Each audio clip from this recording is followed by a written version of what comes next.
Why do we keep breaking the promises we make to ourselves, even when we swear we mean it? You say you're gonna start the diet Monday. You tell yourself you'll stop scrolling TikTok at 2 in the morning. You swear this time, for real, you'll finally stick to the plan. But 2 days later, you're back in the same loop. Same habits, same guilt, same disappointment.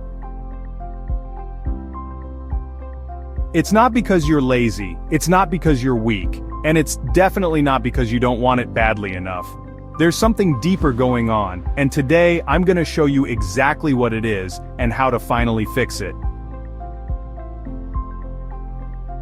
We've all had those moments standing in front of the mirror promising ourselves that this time will be different, that we've had enough, that we're turning the page, and for a little while maybe we do. We hit the gym, we wake up early, we feel like we're in control, but then, without warning, it slips. We skip a day, then 2, and soon it's like we never started at all. So what's going on?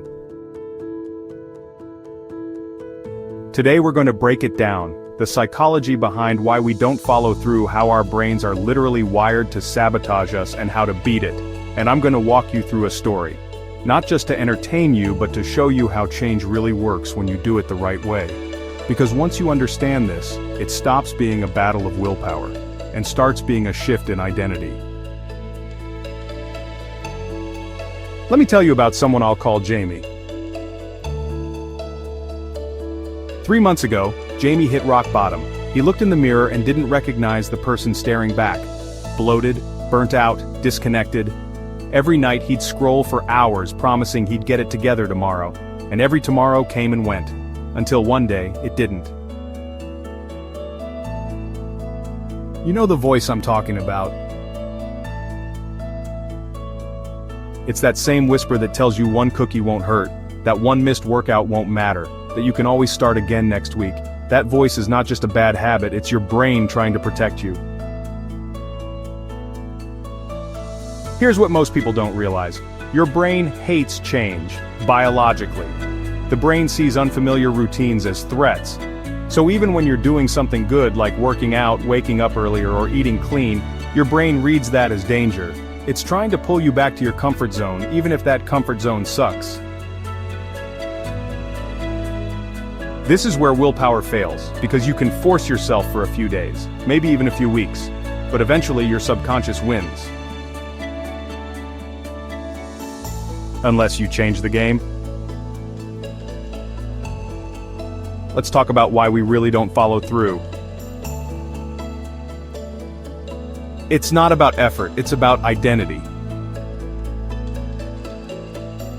James Clear said it best in Atomic Habits. You don't rise to the level of your goals, you fall to the level of your systems. But I'll take it a step further. You fall to the level of who you believe you are. You can say, I want to get in shape. But if deep down you still believe you're lazy, inconsistent, or not good enough, you will always act in line with that identity. Your brain will sabotage anything that threatens that belief. Back to Jamie. He didn't fall off because he was weak. He fell off because he was trying to change the behavior without changing the belief. He was still acting like someone who wanted to get healthy, instead of someone who was healthy. That's the problem most of us have. We set goals based on outcomes. I want to lose 20 pounds. I want to stop procrastinating. But the brain doesn't operate in outcomes, it operates in patterns. And if your pattern is rooted in a broken self-image, you'll keep snapping back to it like a rubber band. Studies show that around 40% of our daily actions aren't conscious choices, they're habits.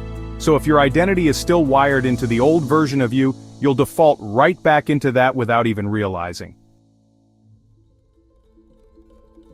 So what's the fix? Identity-based habits.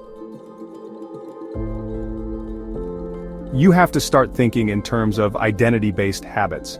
Instead of I want to work out, it becomes I'm the kind of person who moves my body daily. Instead of I want to eat clean, it's I'm someone who fuels my body with respect. Instead of I need to be more productive, it's I don't waste time because my time matters. See the difference? It's not about doing, it's about being.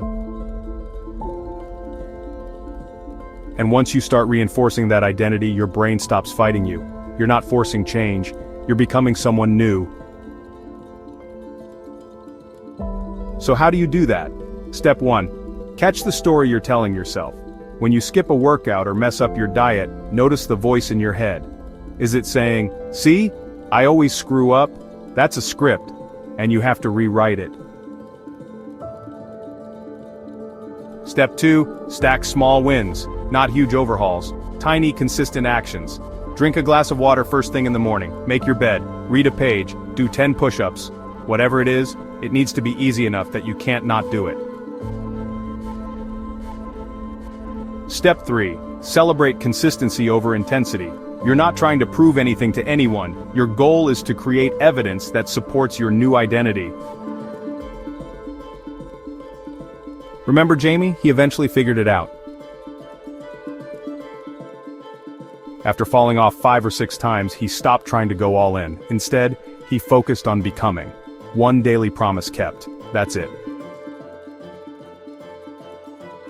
He started with walking 5 minutes a day, then journaling 1 sentence at night, then choosing water instead of soda once a day, even if he really wanted the Dr. Pepper. And each tiny promise he kept rewired the way he saw himself, not as someone trying to change, but as someone who already had. Here's the wild part. The more promises he kept to himself, even the smallest ones, the more confident he became. Not because he was crushing it, but because he was showing up, every day, quietly, consistently. And eventually his identity caught up. That's when the change stuck, not because he forced it, but because it fit. If you're still watching, you probably recognize a little of Jamie in yourself. And that's a good thing, because it means you're ready. Not for a new routine, not for another plan, but for a new story. Start with this, the core belief. I'm someone who keeps promises to myself. Repeat that daily and then prove it, one tiny action at a time.